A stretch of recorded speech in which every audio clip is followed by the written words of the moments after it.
ክቡራትና ክቡራን እንደምንቆያችሁን ይህ ኢሲኤን ቴሌቪዥን ነው። ለሰዓቱ መርጠን ያዘጋጀነውን አዳዲስና ወቅታዊ መረጃዎች ይዘላችሁ ቀርበናል። ከመረጃዎቹ ጋር ሲሳይ መንግስቴ ነኝ። አብራችሁን ቆዩ። ኢትዮጵያ በ73ኛው የዓለም የቁንጅና ውድድር ሚስ ወርልድ ላይ ትሳተፋለች ተባለ። የኢትዮጵያ ባህልና ስፖርት ሚኒስቴር ከሚስ ወርልድ ኢትዮጵያ ቢዩቲ ኤጀንት ጋር በመተባበር ሚያዝያ 21 ቀን 2018 ዓ.ም በሰጡት ጋዜጣዊ መግለጫ ኢትዮጵያ በ73ኛው የዓለም የቁንጅና ውድድር ላይ ኢትዮጵያን የምትወክለው ወይዘሪት ሩት ይርጋለም እንደምትሳተፍ በይፋ አስታውቀዋል።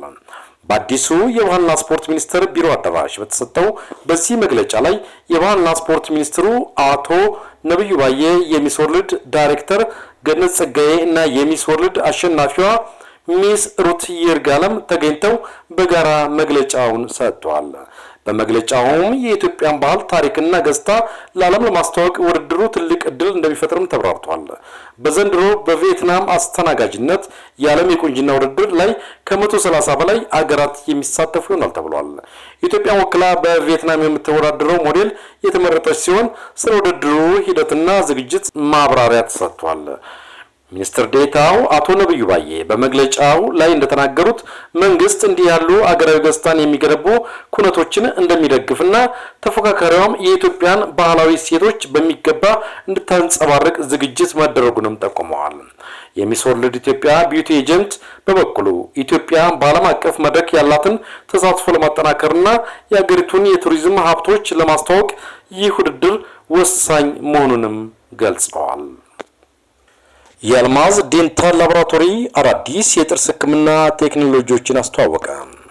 የአልማዝ ዴንታል ላቦራቶሪ የውጭ ምንዛሬን የሚያድንና የጥርስ ሕክምና አገልግሎቶችን የሚያዘምን ክሊር አላይነር የተሰኘ የማይታይ የጥርስ ማስተካከያ ቴክኖሎጂን ጨምሮ አዳዲስ ምርቶቹን እሁድ ሚያዝያ 18 ቀን 2018 ዓ.ም ባከናወነው መርሃ ግብር ላይ አስተዋወቀ።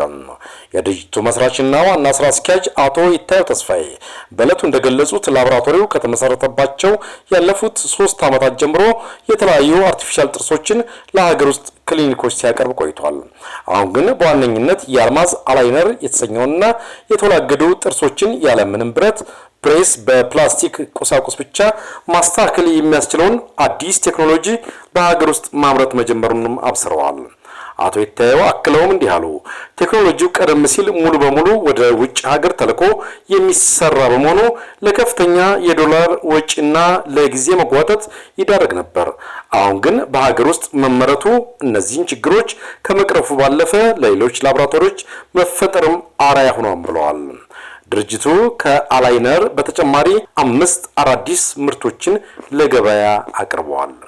በስነ ስርዓቱ ላይ የተገኙት የጥርስ ሕክምና ባለሙያ ዶክተር መስፍን በበኩላቸው አዲሱ አሰራር ዋና ጥቅሙም የሰዎችን የውበት ፍላጎት ከእይታ ውጭ በሆነ መንገድ ማሟላት እንደሆነ ተብራርቷል።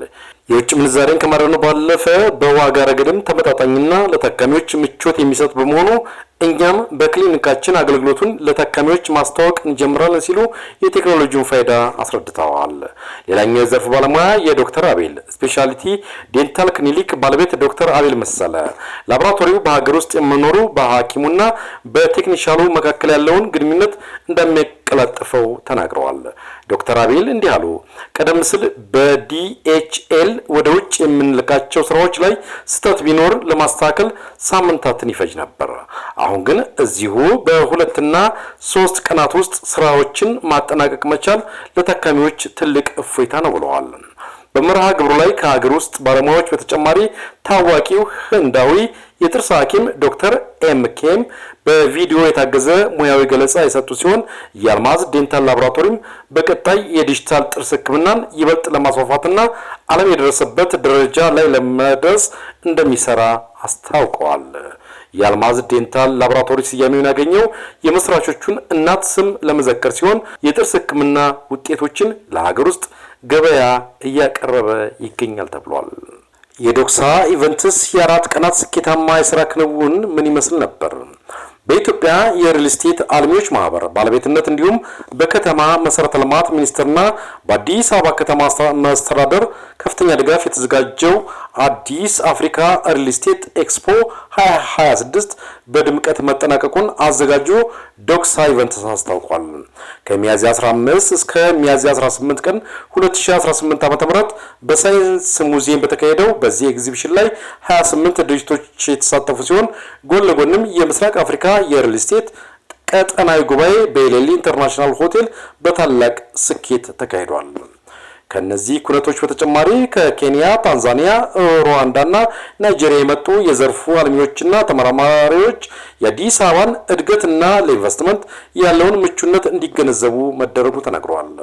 ለዚህም የኮሪደር ልማት ስራዎችን፣ የወንዝ ዳር ፕሮጀክቶችና ታሪካዊ ስፍራዎችን እንዲጎበኙ መደረጉን አዘጋጆቹ ገልጸዋል።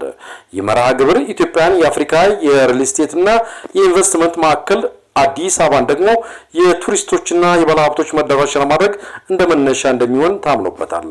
በአይነቱ የመጀመሪያ የሆነውና በባለድርሻ አካላት ቅንጅት የተካሄደው ይህ አህጉራዊ ትስስርን ያለመ ኤክስፖ በየዓመቱ የሚቀጥል ሲሆን ለዘርፉ እድገትም ከፍተኛ አስተዋጽኦ ይኖረዋል ተብሏል። በመጨረሻም የኢትዮጵያ ሪል ስቴት አልሚዎች ማህበር ፕሬዚዳንት አቶ አለማየሁ ከተማና የቦርድ አመራሮች በተገኙበት ለእንግዶቹ የራት ግብዣ የተደረገላቸው ሲሆን አገራቸውን እንዲያስታውሱ የሚያደርጉ ባህላዊ ስጦታዎችንም ተበርክቶላቸዋል።